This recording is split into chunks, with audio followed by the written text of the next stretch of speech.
open letter to Foreign Minister John Baird.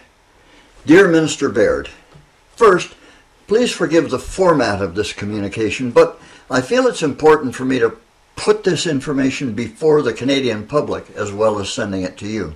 Therefore, I'm making it the topic of a broadcast on family freedom fighters and roadkillradio.com, as well as sending you this letter. Second, please accept my thanks and commendation for your strong support of Israel, especially at a time when many former friends, such as the United States, have in varying degrees turned against the only true democracy in the Middle East. I believe God's hand of protection will be over Canada, commensurate with our support for Israel. The world is now seeing an increase in anti-Semitism and a turning away from Israel, in spite of the fact that that tiny nation was the first to offer humanitarian aid, or among the first to offer humanitarian aid after earthquakes in Haiti, Pakistan, Turkey, Italy, China, and Peru, and after the tsunamis in Indonesia and Japan. This unjustified enmity was foretold in biblical prophecy, but so also was God's response to it. He said through the prophet Yeshayahu, we call him Isaiah, "Speak kindly to Jerusalem and call out to her that her warfare has ended, that her iniquity has been removed, and she has received from Jehovah's hand double for all her sins."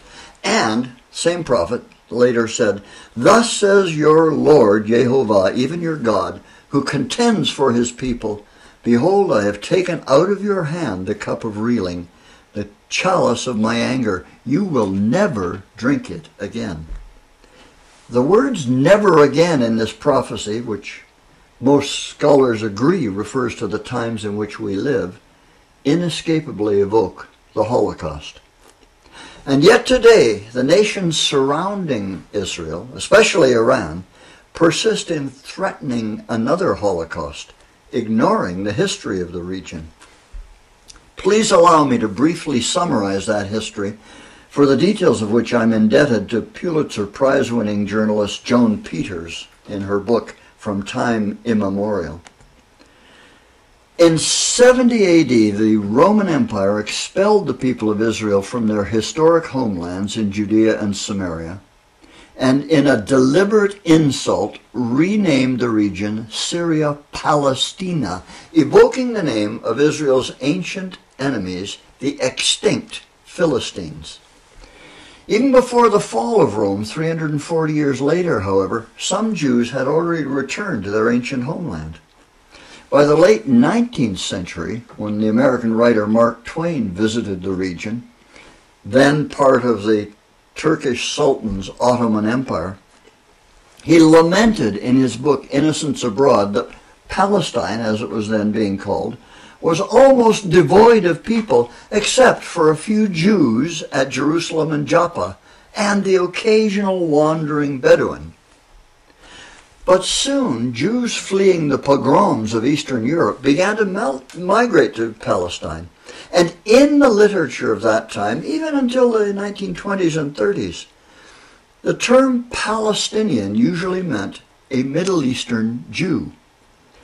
They drained swamps and the irrigated barren desert land that they bought mostly from absentee Turkish landlords at around $1,100 an acre at a time when fertile land in Saskatchewan was either available free for homesteading or selling at under $100 an acre. After World War I, when the League of Nations broke up the Ottoman Empire, the Palestine Mandate was assigned to Great Britain, along with Egypt, Persia, now Iran, Arabia, and Mesopotamia, now Iraq. In 1921 and 22, Britain divided Palestine, giving 78% of the land, everything east of the Jordan River, to the newly created Hashemite Kingdom of Transjordan to be a home for the Muslim residents of Palestine. The remainder of the land was to have become a national homeland for the Jews, in keeping with the Balfour Declaration. But Britain, having difficulty pacifying its Muslim subjects in the region, never executed the rest of the plan. Officials such as Haj Amin Husseini, the Muslim Grand Mufti of Jerusalem, were openly anti-Semitic and became friendly toward the Nazis. In fact, he even recruited Muslim troops for the German SS in Bosnia. However, the British plans were confirmed by the United Nations when it succeeded the defunct League of Nations in 1945. When Britain abandoned its Palestine mandate after World War II, the United Nations took over. In 1947, the UN proposed to further divide the remaining 22% of the Palestine mandate, thus giving only 16% of the original territory to the Jewish homeland. Nevertheless, the Jewish National Committee accepted the UN proposal, but the Arab League rejected it. When Israel declared its independence on May 15, 1948, it fulfilled 8 biblical prophecies, all written more than 2,500 years previously. 5 of the Arab nations surrounding Israel immediately declared war on the infant state. Britain tried to prevent arms from reaching Israel, and a British general, Glubb Pasha, led the Arab League's armies. But miraculously, and in fulfillment of 2 other prophecies, Israel won that war. However, at the end of that war, Transjordan illegally occupied Judea and Samaria, which it took from Israel in the 1948 war. Transjordan then changed its name to Jordan and began referring to Judea and Samaria by a term never before applied to them, the West Bank. Previously, Judea and Samaria were always known collectively by the biblical term, the Mountains of Israel. During the 1948 war, about 750,000 Jews were expelled from Arab nations around Israel. They were forced to leave behind their homes, farms, and businesses, and all their possessions. Israel resettled those refugees so that today there is no Jewish refugee problem from the 1948 war. About the same number of Muslim residents left Israel when the Arab League told them, "In 2 weeks we will drive the Jews into the sea and you can have their homes and lands." And the Muslim residents of Israel were also warned, "If you stay, you will be tried as collaborators and hanged." Those refugees have been kept in UN-supported camps ever since, their numbers augmented by millions of bogus refugees from other nations like Egypt, and by their own prolific production of children.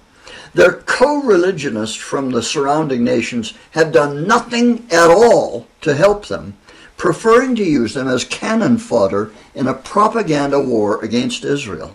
That is the genesis of the so-called Palestinian refugee problem. I prefer to call them non-resident Jordanians living in Israel. The term Palestinians was only adopted for them in 1967 by the arch-terrorist Yasser Arafat. With the exception of a handful of oil-rich kleptocrats ruling or misruling in the nations around Israel, the Muslims who stayed in Israel and became its citizens are the best off Muslims in the entire Middle East. With almost no natural resources, but with abundant supernatural resources, Israel has created the most prosperous economy in the region and the most powerful military.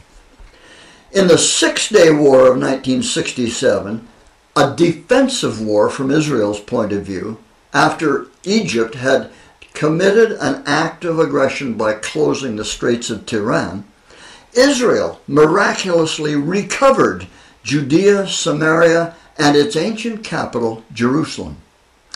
In 1973, when the Arabs invaded Israel on the holiest day of the Jewish calendar, Yom Kippur, through another sequence of miracles, Israel again repelled the attacking Muslim armies. And now Israel is again being threatened by a madman who chooses to emulate Adolf Hitler circa 1938. Minister Baird, I'm very grateful to you for making it clear to the world that Canada stands with Israel, and I implore you to stand firm. God will bless nations that stand with the people whom he has chosen as his representatives on earth. I am not Jewish, but like many millions of other Canadians, I do believe the Bible, which tells the story of God's dealing with the world through Israel, and which warns any who act arrogantly toward Israel and her God of the dire consequences. That is why I am so grateful for your pro-Israel policy. Thank you again. I'm Ron Gray, and that's the way I see it.